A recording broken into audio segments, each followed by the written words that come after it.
Bonjour à tous, vous êtes sur la chaîne YouTube Contrôleur de gestion junior. Dans cette vidéo, on va apprendre ensemble à créer un graphique circulaire progressif. Donc, comme vous le voyez sur mon fichier Excel, j'ai deux indicateurs, à savoir le rendement et le taux d'utilisation. Donc, pour le premier indicateur, j'ai un taux de 85%, pour le deuxième, j'ai 45%. Donc là, j'ai créé déjà deux graphiques circulaires progressifs. Donc, si je change, par exemple, pour le premier indicateur, je mets 75%. Vous le voyez comment ça change. Pour le deuxième, par exemple, je mets 65%. Donc, vous voyez que le graphe, il est dynamique. Donc, aujourd'hui, on va apprendre ensemble à créer ce type de graphe qui va vous servir à créer des tableaux de bord dynamiques. Donc, commençons tout d'abord par la création d'un graphe. Donc, on va partir sur Insérer, Graphe. On va choisir l'anneau. Par la suite, je clique droit et je fais sélectionner des données. Ajouter. Donc, pour les valeurs de la saisie, on va essayer de mettre une vingtaine de fois. Donc, j'en crée 4 et copier-coller 5 fois.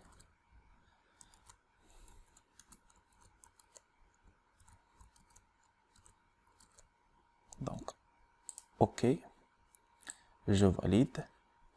Là, je vais supprimer la légende, le titre, et je vais utiliser une couleur qui est commune pour les différentes parties de mon graphe. Donc, je reclique sur clic droit, format de la zone graphique, remplissage, je mettrai vert. Donc, c'est pas ici, je m'excuse. Donc, je clique sur les zones à colorer, donc je mets vert. Donc, ça, c'est la première partie. Donc, par la suite, comme vous le voyez sur mes premiers graphes, donc cette zone-là, elle est plus longue que ce que j'ai créé maintenant. Donc, je vais changer la longueur des parties de mon graphe anneau. Donc, je clique sur les parties là. Et donc, je vais partir sur option de série. Et je vais changer l'épaisseur de l'anneau. Je mettrai 50%.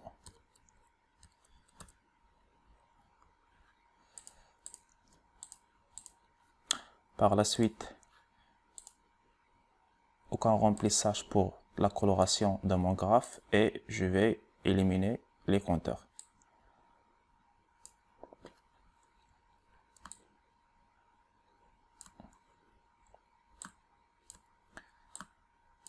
Donc ça, c'est la première partie. Donc par la suite, je reclique sur mon graphe, sélectionner les données, donc ajouter, et je vais sélectionner les statistiques de mon troisième indicateur, à savoir le taux de perte, donc les 60 et 40%. OK. OK.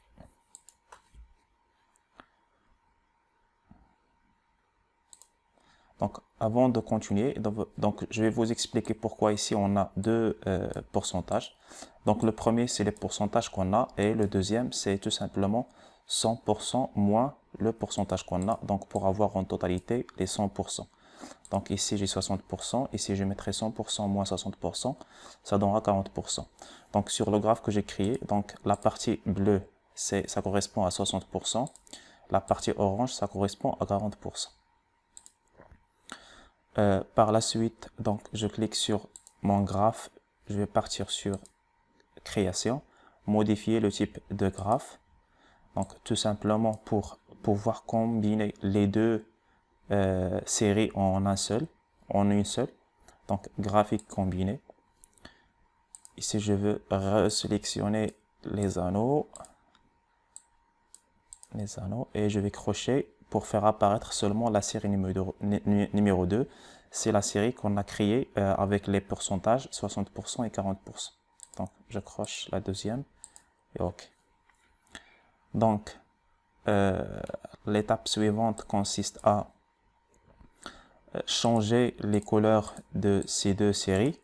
Donc, le principe, c'est quoi? C'est que la partie bleue va être transparente et la partie orange va être transparente, et on changera le degré de sa transparence pour qu'il ne permettra d'avoir ou de rendre visible la partie en bas avec une couleur verte moins forte que la partie bleue. Donc là, je clique sur la partie bleue, je clique sur mon graphe et je vais mettre en forme une série de données. Donc là, je peux partir sur remplissage, donc aucun remplissage. Donc c'est juste pour la première partie, aucun remplissage. Et pour la deuxième partie, je mettrai remplissage automatique, blanc, et la transparence à 30%. Donc je reprends, donc la première partie remplissage, aucun remplissage, et la deuxième partie c'est un remplissage uni. Je mettrai le blanc et le taux de transparence à 30%. Donc comme ça on a terminé la partie graphe. Donc je vais l'agrandir un peu. Voilà. Donc l'avant-dernière étape, c'est d'intégrer le pourcentage. Donc je vais partir sur insertion, illustration, forme, et je clique sur zone de texte. Donc je mettrai la zone de texte ici. Je clique sur la zone de texte, je vais partir sur la barre des formules, je mettrai égal et je sélectionne la cellule F5. Entrée. Par la suite, je mettrai la police à 20, coloration verte. Donc 20. Verte. Un petit peu, je la mettrai au centre. Donc je la mettrai au centre. Par la suite, je vais partir sur mise en forme. Donc pas de compteur, pas de remplissage. Je sélectionne à la fois et le texte et le graphe. Je vais partir sur mise en forme, alignement, donc centre, et alignement au milieu.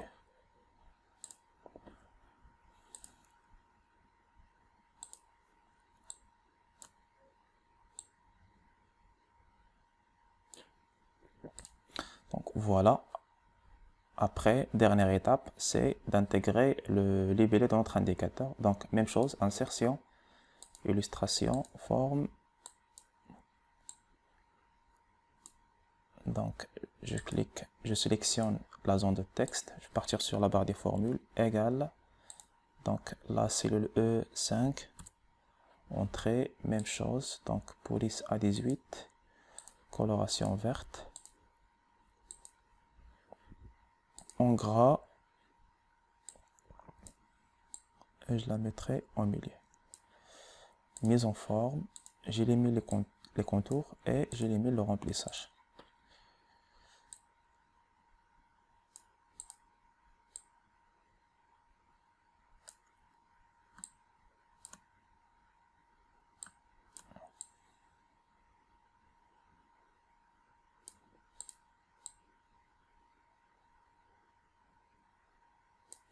Donc voilà.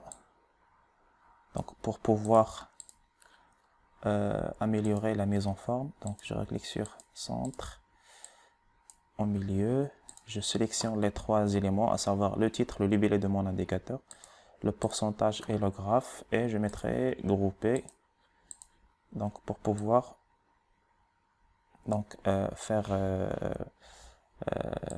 bouger mon graphe en totalité, à savoir les trois parties en même temps.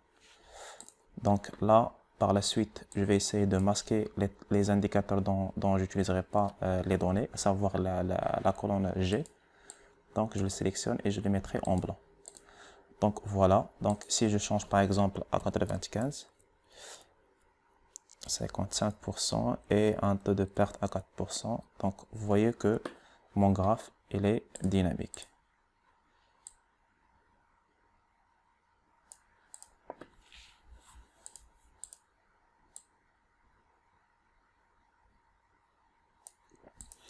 Donc, n'oubliez pas de s'abonner à votre chaîne YouTube Contrôleur de Gestion. Je vous donne rendez-vous pour une autre vidéo. N'hésitez pas à nous laisser vos questions et vos commentaires en bas de cette vidéo.